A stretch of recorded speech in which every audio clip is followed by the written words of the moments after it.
चलिए साथियों, बेसिकली आज हम डिस्कस करेंगे एनएल फिशर के बारे में। इससे पिछले वाले लेक्चर में हम लोगों ने गैस्ट्रिक कार्सिनोमा के बारे में डिस्कस कर ही लिया था। गैस्ट्रिक कार्सिनोमा में हम लोगों ने देखा था उसकी एटियोलॉजी के बारे में, उसके क्लिनिकल प्रेजेंटेशन के बारे में, साथ ही साथ कौन कौन से ऐसे फैक्टर जो गैस्ट्रिक कार्सिनोमा को बढ़ावा देता है, साथ ही साथ उसके मैनेजमेंट के बारे में भी देखा था। मैनेजमेंट में हम लोगों ने देखा था क्यूरेटिव रिसेक्शन, साथ ही साथ हम लोगों ने ये भी देखा था पैलेटिव सर्जरी और कीमोथेरेपी। बेसिकली जो जितनी भी मैनेजमेंट है ये डिपेंड करता है कि किस स्टेज पे गैस्ट्रिक कार्सिनोमा है। अगर अर्ली स्टेज पे गैस्ट्रिक कार्सिनोमा है तो उस केस में क्या होता है कि जो जो अफेक्टेड पार्ट है स्टमक का, उसमें होता क्या है कि जो अफेक्टेड पार्ट है उसको कट कर दिया जाता है और साथ ही साथ जो हेल्दी पार्ट उसको जोड़ दिया जाता है। यानी एनास्टोमोसिस के जरिए हेल्दी पार्ट को एक तरीके से जोड़ दिया जाता है। लेकिन अगर यही early stage gastric carcinoma late stage में डायग्नोस हो या बॉडी के किसी और आर्गन में फैल जाए या बॉडी के किसी और आर्गन में फैल जाए, यानी कहने का मकसद ये है कि स्प्रेड करके वो लीवर में चले जाए या पैनक्रियाज में चला जाए या इंटेस्टाइन के किसी और पार्ट में चला जाए, तो होता क्या है कि उस टाइम डॉक्टर को ट्रीट करना या मैनेज करना डिफ़िकल्ट हो जाता है। तो बेसिकली कहने का मकसद ये है हमारा कि आप डिटेल में समझें कि पैलेटिव सर्जरी होता क्या है। पैलेटिव सर्जरी में जो गैस्ट्रिक कार्सिनोमा होता है वो बेसिकली ट्यूमर का साइज जब बढ़ जाता है तो एक तरीके से ऑब्स्ट्रक्शन डेवलप करने लगता है। तो पेशेंट जब भी कुछ खाना खाता है तो वोमिटिंग कर देता है। तो होता क्या है कि पेशेंट को रिलीफ देना है, तो पेशेंट को रिलीफ करने के लिए डॉक्टर उसको एक तरीके से सर्जरी के द्वारा कट कर देता है, लेकिन जो कुछ पार्ट अभी बॉडी में कैंसरस पार्ट अभी बचा रह जाता है। तो कहने का मकसद यह है कि पूर्ण रूप से पेशेंट को क्योर नहीं किया जा सकता। पैलेटिव सर्जरी में यही होता है, यानी जो सीवियर फॉर्म है यानी एक तरीके से उसको लेस सीवियर फॉर्म में बनाया जाता है। कहने का मकसद ये है। और साथ ही साथ कीमोथेरेपी में क्या होता है कि जो कैंसरस सेल है उसको एक तरीके से कीमो के द्वारा डिस्ट्रॉय किया जाता है। तो ये सारी चीज़ें हम लोगों ने डिस्कस कर ही लिया था गैस्ट्रिक कार्सिनोमा में।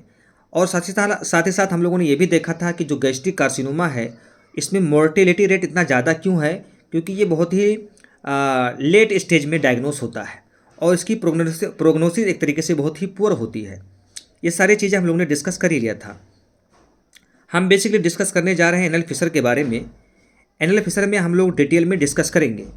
बेसिकली एनएल फिशर में होता क्या है कि ये जो एनल कैनाल होता है, यानी हम लोग जब एनाटमी पढ़े होंगे स्मॉल इंटेस्टाइन, लार्ज इंटेस्टाइन, तो बेसिकली अगर लार्ज इंटेस्टाइन की बात करें तो ये असेंडिंग कॉलन, ट्रांसवर्स कॉलन, इसके बाद डिसेंडिंग कॉलन और उसके बाद sigmoid colon. Sigmoid colon continue होता था रेक्टम में, फिर रेक्टम कंटिन्यू होता था एनल कैनाल। तो बेसिकली इसी एनल कैनाल में एक तरीके से एक कट जैसा निशान बन जाता है या एक इलॉन्गेटेड अल्सर बन जाता है, उसी को एनल फिशर कहा जाता है। अगर इसके साइट की बात करें तो मोस्ट कॉमन साइट जो होता है वो पोस्टीरियर एनल कैनाल होता है। पोस्टीरियर एनल कैनाल का जो मिड लाइन होता है ये मोस्ट कॉमन साइट होता है। कहने का मकसद ये है कि एनल फिशर होता क्यों है, तो एनल फिशर होता इसलिए है कि जब कभी भी आप हार्ड स्टूल पास करते हैं, यानी हार्ड स्टूल पास करते टाइम यानी जो लैट्रिन का रास्ता है एक तरीके से ये इसमें एक तरीके से अल्सर बन जाता है, ये क्रैक कर जाता है या जो म्यूकस मेम्ब्रेन एक तरीके से टूट जाता है, इसी को एनल फिशर कहा जाता है। यानी मोस्ट कॉमन साइट की बात करें तो पोस्टीरियर एनल कैनाल होता है। सेकंड मोस्ट कॉमन साइट की बात करें तो एंटीरियर वॉल होता है, यानी एनल कैनाल का एंटीरियर वॉल होता है। एंटीरियर वॉल बेसिकली देखा गया है मल्टीपैरा वुमेन में, ऐसी महिलाएं जो कई बार प्रेग्नेंट हो चुकी हों और नॉर्मल डिलीवरी से उनका बच्चा पैदा हुआ हो, तो उन महिलाओं में एक तरीके से पोस्टीरियर एनल कैनाल एक तरीके से इन्वॉल्व होता है। थर्ड मोस्ट कॉमन साइट होता है लेटरल वॉल। जो लेटरल एनल वॉल होता है वो ऐसे लोगों में देखा गया है जिनमें इन्फ्लामेटरी बाउल डिजीज हो या कोई ट्यूबरकुलोसिस जैसी बीमारी हो, साथ ही साथ ऐसे लोग जो सेक्सुअल माल प्रैक्टिस करते हों, तो उन लोगों में लेटरल वॉल इन्वॉल्व होता है। यानी आप डिटेल में समझिए कि most common site posterior anal wall होता है, सेकंड मोस्ट कॉमन साइट एक तरीके से एंटीरियर वॉल होता है और थर्ड जो होता है साइट वो लेटरल वॉल होता है। होता क्यों है इसके बारे में हम लोग डिस्कस करने जा रहे हैं। बेसिकली इटियोलॉजी की बात करें तो जो हार्ड स्टूल पास करने की वजह से होता है, साथ ही साथ ऐसे लोग जो लंबे समय से उनको क्रोनिक डायरिया हो तो उन लोगों में भी देखा गया है।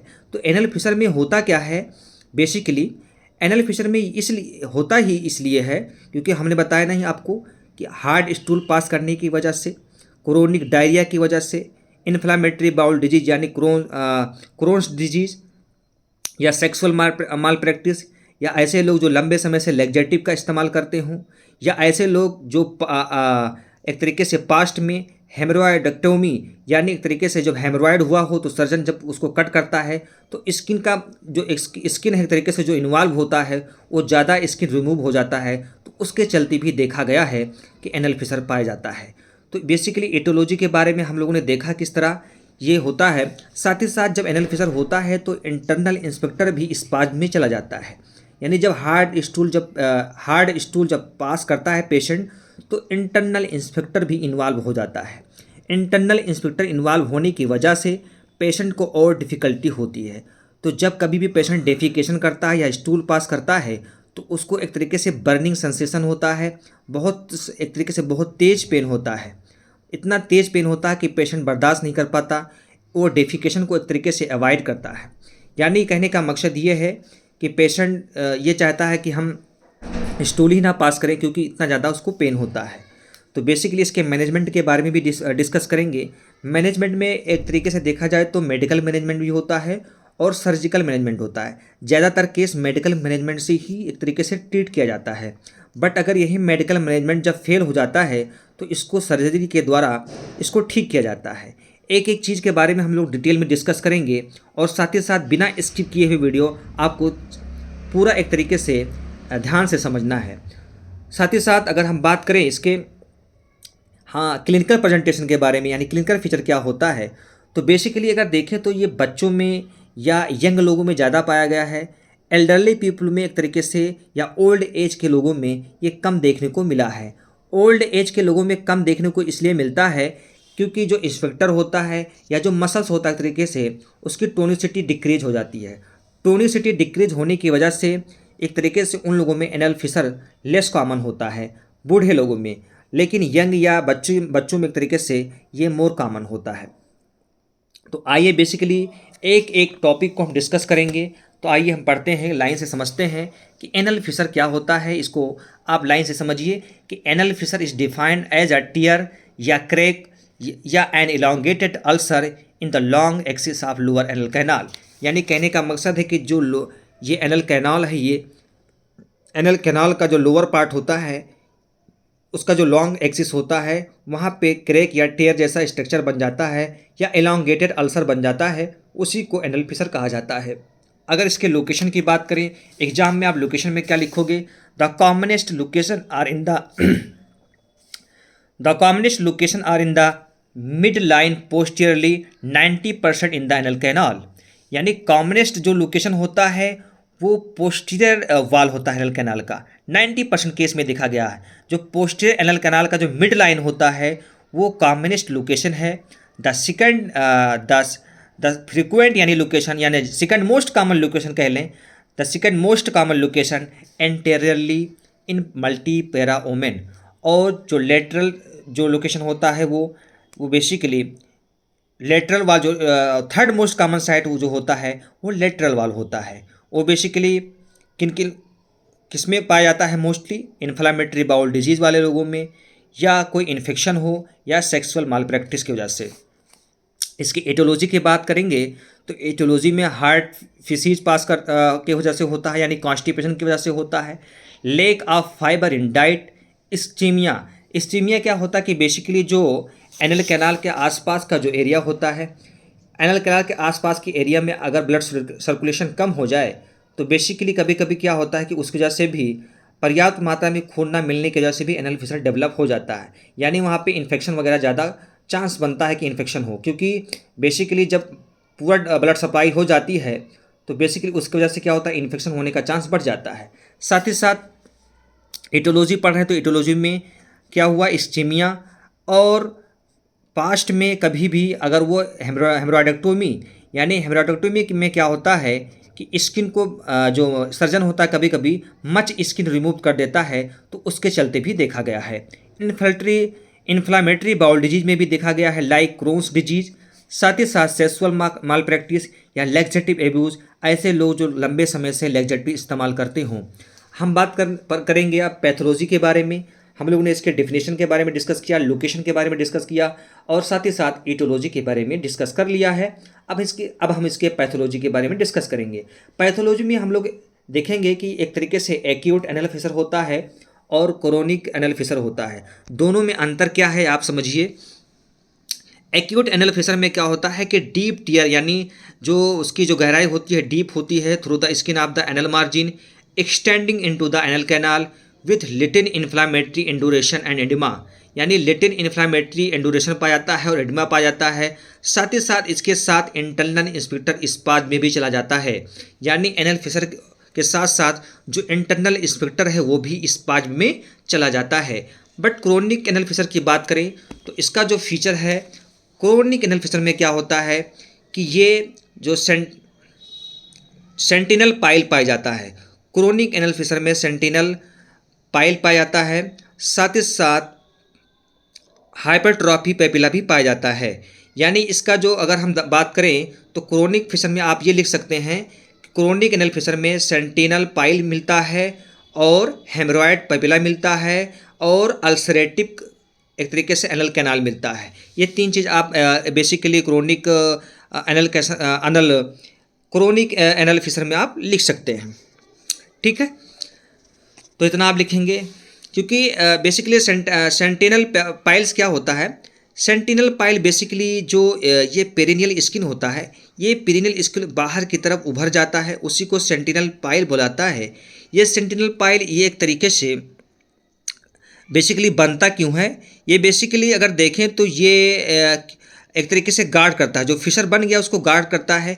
ये बेसिकली देखा गया है ऐसे लोगों में जो जिनका एनल फिशर क्रोनिक हो गया हो। साथ ही साथ जो हम लोगों ने अभी सीखा कि है हाइपरट्रॉफी पेपिला, तो हाइपरट्रॉफी पेपिला में होता क्या है कि जो एक स्क्वेमस एपिथेलियम होती है एनल कैनाल की, वो एक तरीके से उसमें हाइपरट्रॉफी हो जाता है और पेपिला का भी फॉर्मेशन हो जाता है। ठीक है, तो ये क्रोनिक एनल फिशर की बात हम लोगों ने किया। अब हम डिस्कस करने जा रहे हैं क्लिनिकल फीचर के बारे में। The condition is more common in young and mild age women between 20 to 40 years. It is the uncommon in elderly due to atonia of sphincter musculature. यानी ये बूढ़े लोगों में ज़्यादा पाया नहीं जाता क्योंकि जो एटोनी है स्फिंक्टर की वो एक तरीके से मसल्स का जो एक तरीके से लूज हो जाती है उसकी वजह से ये लेस कॉमन होता है। पेन की बात सिम्टम की बात करें तो सिम्टम में पेन बहुत ज़्यादा होता है। Pain is most important symptom.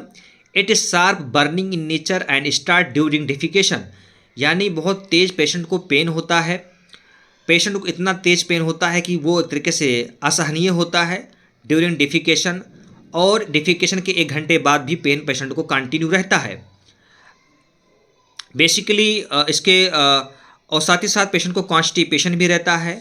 Bleeding पर रेक्टम, यानी पेशेंट जब स्टूल पास करता है तो एक कट एरिया से एक तरीके से स्टूल भी पास होता है, तो ब्लीडिंग पर rectum this is usually slight and consist of bright streak on the stool.